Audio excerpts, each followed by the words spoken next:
सात रंग इंडिया में आपका स्वागत है। मैं हूं कुमार अनिल। क्या आपने गौर किया कि तेजस्वी यादव अपनी सभाओं में आरक्षण की बात बिल्कुल नहीं कर रहे, जातियों के किसी समीकरण की बात नहीं कर रहे, बल्कि सिर्फ नौकरी और रोज़गार की बात कर रहे हैं। इस वीडियो में मैं इसी पर चर्चा करूंगा और साथ ही अखिलेश यादव के पीडीए और तेजस्वी यादव के बीएएपी अर्थात बाप की चर्चा करूंगा। इस दोनों में क्या फ़र्क है?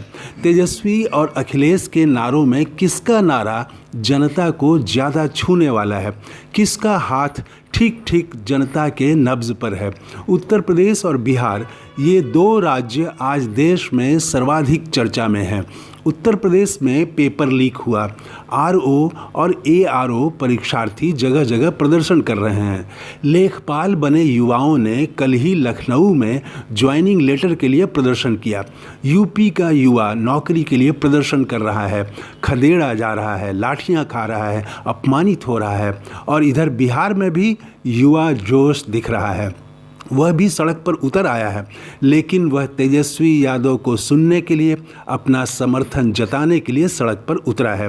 तेजस्वी यादव तय समय से 6 घंटा 8 घंटा लेट अपनी यात्रा में पहुंच रहे हैं, लेकिन युवा उनका इंतज़ार कर रहे हैं। आधी आधी रात तक सभाएं हो रही हैं।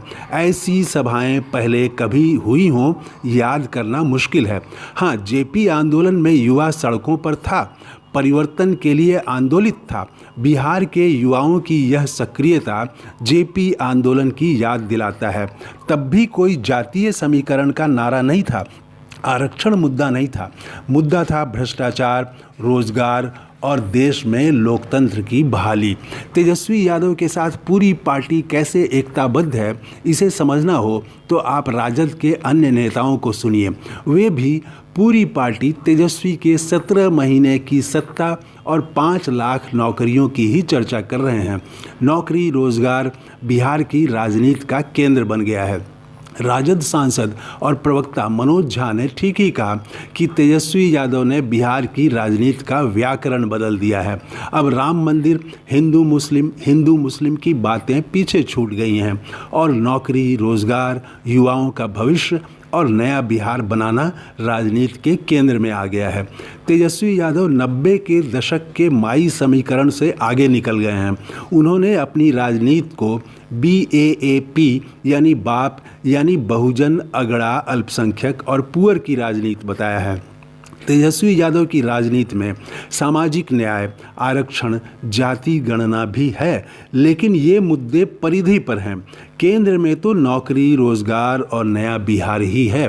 संघर्ष शुरू करते ही तेजस्वी यादव को 2 सफलताएं मिल चुकी हैं। पहला कि सत्ता से भले बाहर हुए, लेकिन बिहार की राजनीति को अपने मुद्दे पर ले आए, जनता के मुद्दे पर ले आए। और उनकी दूसरी सफलता इस बात में है कि तेजस्वी का विरोध कहीं नहीं दिख रहा है। या तो समर्थन है या मौन, पर विरोध नहीं। नौकरी का विरोध कोई कैसे कर सकता है?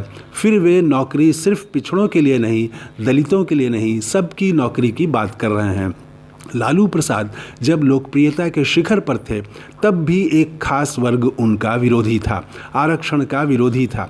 आज तेजस्वी यादव के प्रति वह विरोध कहीं नहीं दिख रहा है। विरोधियों को समझ में नहीं आ रहा है कि वे तेजस्वी को किस प्रकार घेरें। वे रह रहकर लालू प्रसाद की राजनीति को, उनके 15 साल के शासन पर सवाल उठाते हैं, पर तेजस्वी तो 17 महीने की बात कर रहे हैं। 17 महीने के उनके कार्यकाल पर सवाल नहीं बन पा रहे हैं।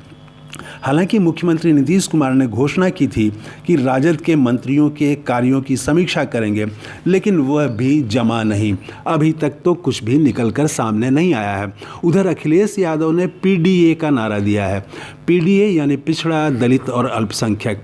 पहले राजनीतिक दल ऐसे सामाजिक समीकरण बनाते थे, तुकबंदियां होती थी। उत्तर प्रदेश की राजनीति जरूर भिन्न है।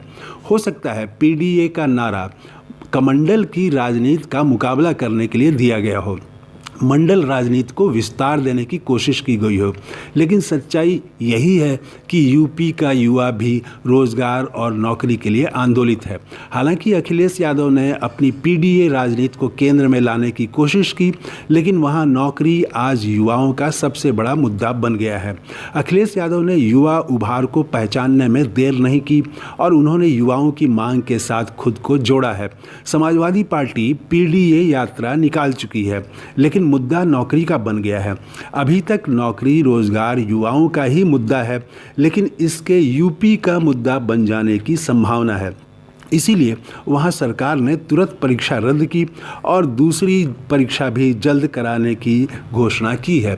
हम कह सकते हैं कि यूपी और बिहार के युवाओं ने धर्म के नाम पर ध्रुवीकरण की राजनीति को नकार दिया है और नौकरी रोजगार को सामने ला दिया है। सवाल सिर्फ एक ही है कि क्या 1974 के युवा आंदोलन की तरह इस बार भी युवा आंदोलन समाज को भी एक नई दिशा देगा या नौकरी रोजगार तक ही सिमट कर रह जाएगा? पूरे समाज को दिशा देगा या एक तबके के आंदोलन में सीमित होकर रह जाएगा? तो ये है नया वीडियो। आपने इस चैनल को अभी तक सब्सक्राइब नहीं किया है तो ज़रूर कर लें। थैंक यू, धन्यवाद।